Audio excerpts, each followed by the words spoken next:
ہر انسان کے دل کی تمنا پوری کر رہے ہیں میرے سیدی سرکار۔ محبت ہے خدا اور خدا ہے محبت، سب کو بتا رہے ہیں میرے سیدی سرکار۔ محبت ہے گوہر، پیغام گوہر بھی ہے محبت، سب کو بتا رہے ہیں میرے سیدی سرکار۔ مقام محبت ہے فقط قلب انسان، تصویر گوہر سے قلب سجا رہے ہیں میرے سیدی سرکار۔ قلب انسان کو محبت کا مندر بنا رہے ہیں میرے سیدی سرکار۔ شکستہ دلوں میں خدا کی محبت بسا رہے ہیں میرے سیدی سرکار۔ دلوں کو اپنی نظر کیمیا سے چمکا کر اس میں اللہ کا بیج لگا رہے ہیں میرے سیدی سرکار۔ حکم گوہر ہے محبت سکھانا، محبت سکھا رہے ہیں میرے سیدی سرکار۔ انسانیت کے قلب و روح سبائے ریاض سے مہکا رہے ہیں میرے سیدی سرکار۔ محبت کے ہر سوالی کو جام الفت پلا رہے ہیں میرے سیدی سرکار۔ دلوں کو بارگاہ خدا میں جھکا رہے ہیں میرے سیدی سرکار۔ باطنی خزانہ امام مہدی علیہ السلام انسانیت میں لٹا رہے ہیں میرے سیدی سرکار۔ لاکھوں کروڑوں درود و سلام قبول فرمائے میرے سیدی سرکار۔ بہت شکریہ سننے کے لیے۔ سرکار نے چاہا تو پھر آپ سے بات ہوگی۔ گوہر حافظ۔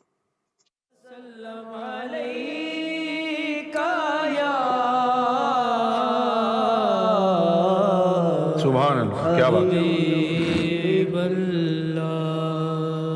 تنم کیا بات ہے۔ فرسودہ جا پارا ہجران، کیا بات ہے۔ یا رسول اللہ یہی تنم واہ واہ، فرسودہ جا پارا واہ واہ، کیا بات ہے، سبحان اللہ۔ یا رسول اللہ دلم پژمردہ وارا زیسیاں، یہ ریکارڈ یا رسول اللہ دلم حق پژمردہ وارا زیسیاں، یا رسول اللہ چون سوئے من گزر آری من مسکین زناداری، چون سوئے من گزر آری من مسکین زناداری،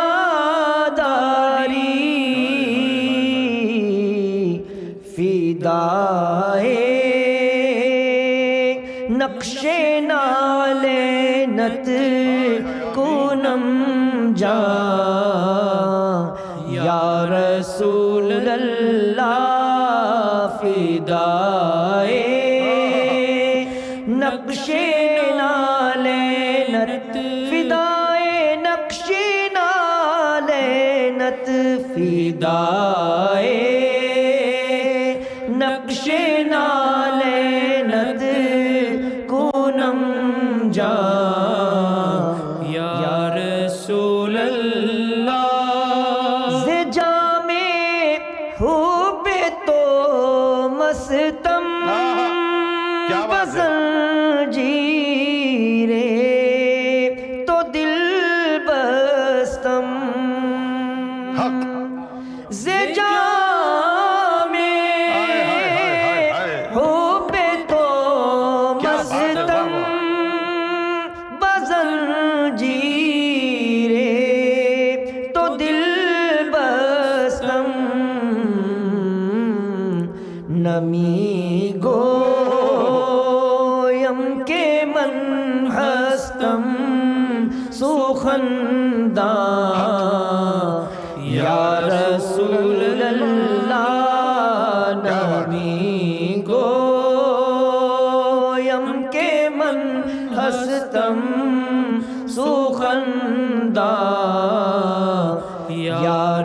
رسول اللہ ذکر دا خویش حیرانم سیاہ شد روز عصیانم ذکر دا خویش حیرانم سیاہ شد روز عصیانم پشیمانم پشیمانم پشیمان یا رسول اللہ پشیمانم پشیمانم پشیمان یا رسول اللہ چوں بازوئے شفاعت را کشائی بر گناہگاراں کیا بات ہے چوں بازوئے شفاعت را کشائی بر گناہگاراں مکن محروم جامی را دراں یا رسول اللہ مکن محروم جامی را یا رسول اللہ تنم فرسودہ جا پارا زے ہجران یا رسول اللہ بہت خوب بہت اعلیٰ مزہ آ گیا مزہ آ گیا ذرا تالی ہو سکتی بہت اعلیٰ بہت اعلیٰ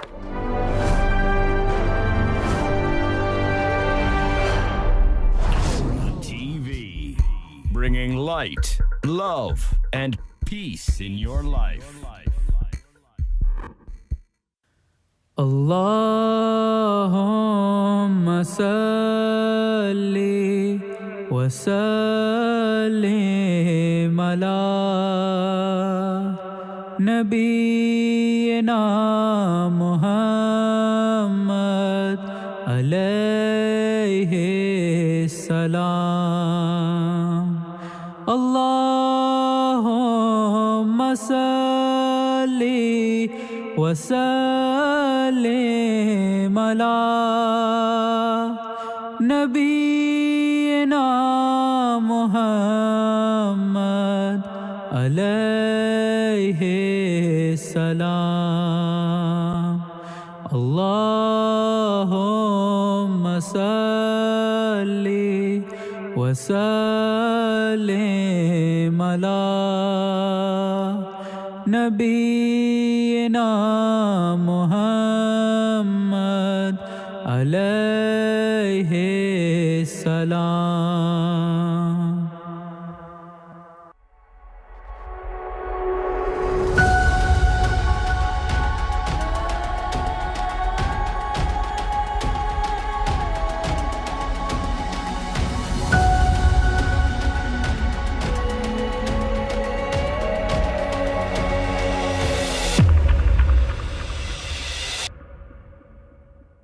You are watching ALRA TV.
Ever wondered who you are? What are you here for? What are you supposed to achieve? Do you suffer from a lack of inner satisfaction and tranquility? The thirst of answers to those peculiar questions is finally being quenched. Here at ALRA TV, we are proud to offer aspirants the chance to ask questions directly to the Sufi Master Younus AlGohar, who will answer them with unique insight and utmost care. To send in your question, you can follow the link to send a message via Facebook Messenger.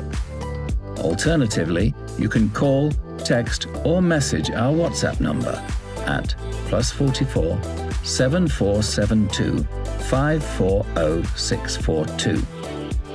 Once your question is queued in our system, it will be presented live on ALRA TV's live show. If you miss it, don't worry. A recording of the reply will be sent to you after the show for you to keep for future reference.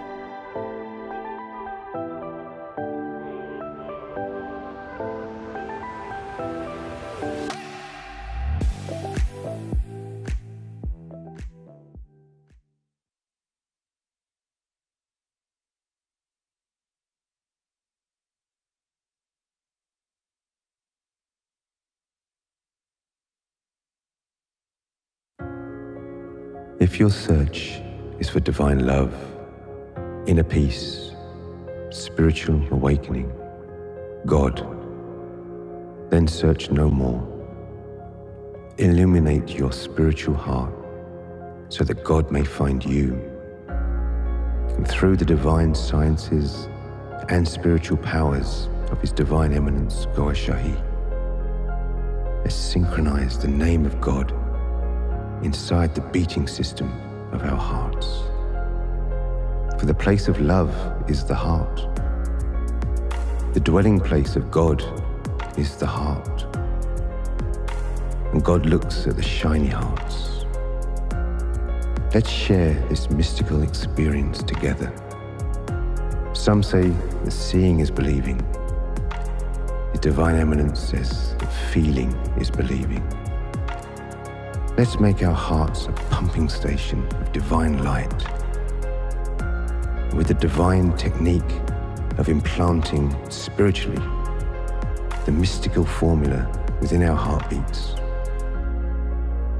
then divine energy pumps into the bloodstream, mingling with the blood cells, reawakening our souls and regenerating our bodies with divine energy. The mystical formulas recommended are the original, untranslated, pure names relating to the very essence of God, the Creator. And these formulas are Ram, Allah, Yahweh, and Isa, the true name of Jesus. And for the formula to enter the heart and articulate in the tick-tock beating of the heart, it requires 2 syllables. They are added to the name to make the perfect formula. So please look at this divine image of His Divine Eminence, Gohar Shahi. Then close your eyes, and as you start to become aware of your heartbeats, you may place your hand on your heart or feel the beats through your pulse. And please, with me and under the spiritual glance of His Divine Eminence, let's repeat these mystical formulas. All names alluding to God are worthy of respect and directs one to God. And if you would like to chant the name that you call upon God after these formulas, then please do so. So please, with your eyes closed, repeat the formulas with me.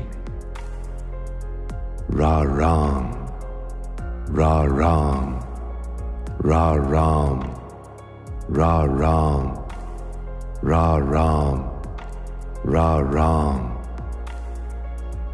Allahu, Allahu, Allahu, Allahu, Allahu, Allahu. Yahweh, Yahweh, Yahweh, Yahweh, Yahweh, Yahweh. Ya Isa, Ya Isa, Ya Isa, Ya Isa, Ya Isa, Ya Isa.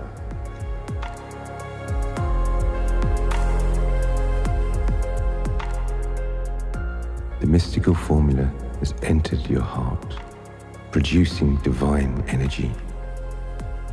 And to increase the production of this divine energy, please repeat this heart meditation as much as you possibly can over these next 7 days.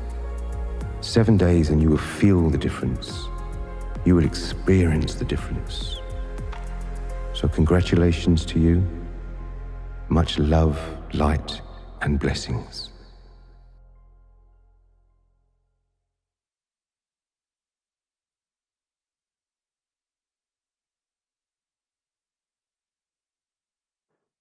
Gohar Marhaba, Sufi Master, Gohar Marhaba to all our viewers. Assalamu alaikum, shalom, namaste, sat sri akal, and peace be with you all.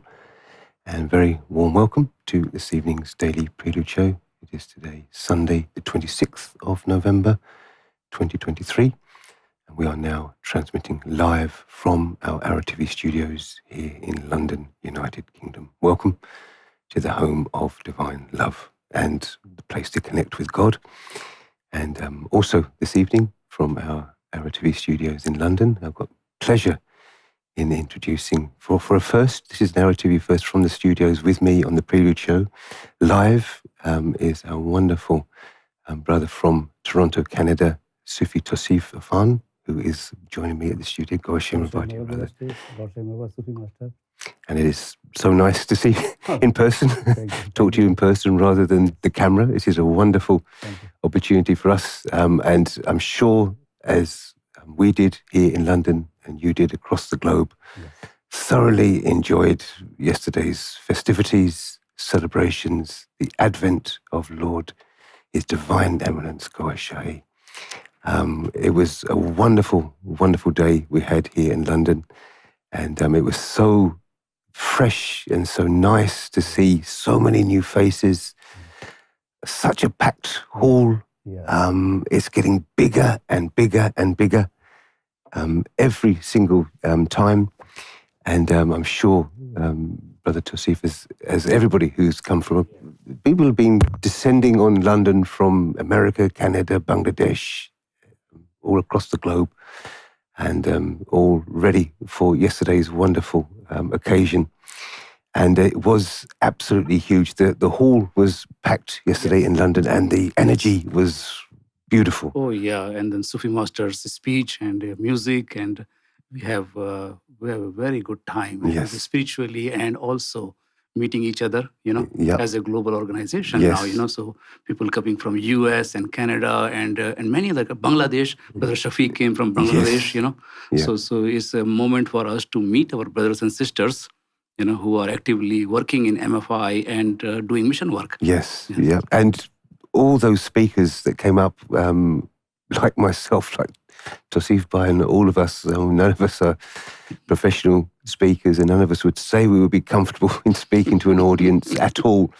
All said it, but look how well they spoke. This is the energy, isn't it? This is the little boost, and you see Sufi Master sat there, and you see all the, like-minded, like-hearted people in the audience, and you just talk, and it just comes to you. It's not something that you've done before, but it's something that you feel at ease with and at peace with. I'm so happy and pleased that everybody that was asked to get up, got up, stood up, and spoke so well, so beautifully. And this is beauty that our Sufi Master, people talk about public speaking, and second, the first is public speaking, and then second is suicide, I think. Yes. In the US, they say that but as you come in front of our Sufi Master, like you get into that mode, where you talk from your heart and you don't feel that pressure. Yes. So that is a spiritual presence which make us, we are not professionals, but at that moment he make us feel like that. Yes. So this is something only our master can do. Absolutely. And it was what I was thinking yesterday as well, as we were watching online on ALRA TV's Facebook page. It was rather like New Year. Yeah. The New Year celebrations, New Year's Eve, where they start to celebrate in the different countries. Starts off in New Zealand and Australia, then before it starts to come around to Europe, and then across to America. And so you can enjoy, throughout that 24 hours, you can enjoy each and everybody's celebration. It's wonderful like that as well, this global village that we found ourselves in. So we're going to enjoy now a compilation video from all of the, well, not all, sorry, a majority of the celebrations. There were many, many more across the globe, but these are the ones that we found online on Facebook that were being shared from India, Afghanistan, Pakistan, Kashmir as well. Beautiful celebrations. I mean, look at the audience, look at the huge hall, look at the smiley faces.